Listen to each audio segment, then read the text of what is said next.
And co-working spaces are catching on across the country. These non-traditional shared workplaces have been popular in big cities for a while, but now they're spreading across small towns, including in Indiana. Columbus, Kokomo, and Terre Haute are some of the latest communities to see co-work spaces open up. Drew Dodlin reports on the trend of shared workspaces and why young people in particular say it helps them be more productive. For a while, graduate student, budding architect, and single dad Christopher Reinhardt worked from home with the occasional trip to a coffee shop. But for the last 5 months, he's been working in a different kind of place, one made for people like him who find themselves in the strange space between having an idea for a business and actually being able to afford an office. I needed an in-town workspace because before that I was working at coffee shops, or the library, and that really doesn't work very well. Like it just doesn't feel like it's work space, Tyler Hankey co-founded Cowork, the name of the only co-work business in Bloomington, after he and his friends realized they needed a place to work together away from the distractions they had to deal with at home. So they made it, and it slowly grew into the 78-member community they have today. The easiest way to describe co-working is to think of a coffee shop like this. A lot of people working on their laptops, sometimes for hours on end. Some people are working by themselves, and others are talking and working in groups. When we first thought about this, we tried to compare it a little bit to like school.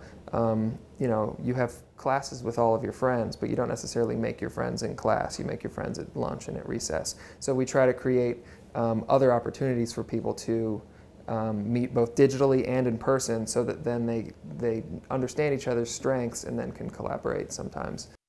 Cowork offers a variety of membership plans, all the way from a private office for $395 a month to a 2-day-a-month pass for $16. I switched plans actually quite a bit. So when I started out, I was a designated desker because I thought I really needed to have all my stuff set up at my desk. And now for the summer, for the next month, because I'm a single dad and my son is out of town on camp for a month, and I'll be working mostly from home, I just switched back to the supporter plan, which is just 2 days a month. According to a report last year from Emergent Research, a consulting firm that specializes in small businesses, the number of co-work spaces globally grew from about 600 in 2010 to more than 3,000 in 2013, attracting over 160,000 members.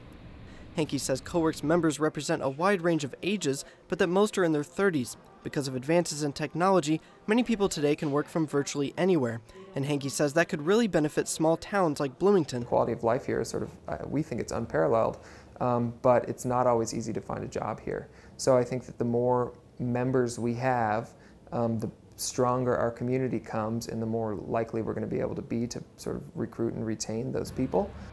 I think a lot of young entrepreneurs or people graduated from Indiana University with a business idea might not immediately know what's available to them, and getting familiar through co-work space is an informal way to do it, and a great way to realize what really is available. The majority of co-work spaces are privately run, but some cities are starting to recognize their potential for economic impact. The Chamber of Commerce in Columbus decided to make their own. It's called the Fish Tank, and it resides in the back of the Chamber's office downtown. The area used to be a conference room, but it was rarely used. Fish Tank Director Cindy Fry says they tested the waters with focus groups before raising funds and converting the space. Innovation comes through an iterative process of one idea building on another idea. And when you have smart people working together in a space, they benefit because each brings something different to that puzzle. With only a handful of members, the Fish Tank is just getting started, but Fry says it's a perfect fit for Columbus, a town full of engineers and freelancers, some of them looking to kickstart their careers together.